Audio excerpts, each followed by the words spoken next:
Greetings. Based on some discussions I've been involved with, I'd like to present a simple plea as to why you should never do manual region analysis of cell cycle data in flow cytometry. And if you've got questions on this short little vid, my contact information is down here.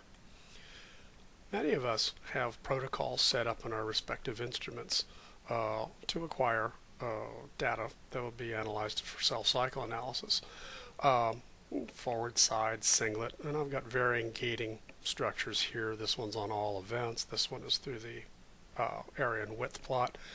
I'm not going to get into the weeds about when to use which and when not to. The data is relatively clean, so I would probably go with something like this. But the problem, and where cores have a problem, is when we see users doing something like this. This may have been fine 30 years ago, but it is no longer accepted. It hasn't been accepted for quite some time. We strongly do not recommend this. And this is where you would take that cell cycle data, as shown here, and you would put regions for G1, G0, S, and G2M. The simple upshot is your core staff would prefer you simply didn't do this. We're going to talk about a couple of reasons why not shortly. Let's talk about the basics of cell cycle analysis. For many years, the region analysis had been used, but we no longer recommend it. In fact, we outright discourage it, and I'll show you why in a bit. The goal in cell cycle modeling software is to remove the subjectivity of this region analysis gating, and there are reasons for that, and I'll show you that in the next slide. For many years, ModFit, a DNA cell cycle analyzing program, was issued with nearly every analyzer BD sold just for this reason, because BD FACSDiva does not have the subroutines to do cell cycle analysis. But whether you use FCS Express, FlowJo, or ModFit, grab onto any of those, stick with them for your analysis. Multicycle comes with FCS Express, and it's the one I'm going to be working with here. Here's a sample file that I have from the core, and I'm basically doing region analysis. I've got M1 for G1, G2, G1, G0, M2 for S, M3 for G2M.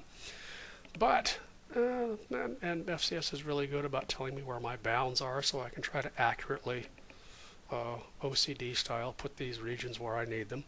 And some of you might say, wait a minute, I'm not thrilled with this one. This margin could come in just a little bit, or maybe this one needs to go a little more to the left. Welcome to subjective region analysis. There's one reason we don't want you to do this. You get 5 alerted cytometers, you might end up with 5 slightly different results. But here's the bigger problem. This is 1. Yeah, okay, just for ballpark for 1, that's okay, but I have 12 files. So I got 12 files now, all laid onto this. Now, actually, I would need to have 12 separate histograms, of course. But what does this really mean? I have 3 manually placed regions, 12 files. It means I have 36 regions I need to manually position and make sure they're as accurate as possible. This is where this analysis starts to break down. Now, here's the first nail in the coffin as to why you should not be doing region analysis. Here is region analysis done on this file, and I take the same file, I put it through FCS Express Multicycle and let it generate the data, and I summarize it over here. Here's manual, the region, multicycle through the software, and you can see some marked differences in the G1, G0, and S. I have also seen differences in the G2M as well, but the differences here are remarkable. And if you're looking at a large number of samples looking for a subtle difference, you're not going to get there with this. Secondly, here's another bigger reason why we advise against region analysis. This is data that was supplied kindly by Ellen Fleissing from Thermo Fisher, and I'm using it here and here as well. And the EDU FCS, and this is their EDU BRDU analog kit, and the data is really, really nice. So I asked her for it so that I could use it in a situation like this. Here is the region analysis of the same data.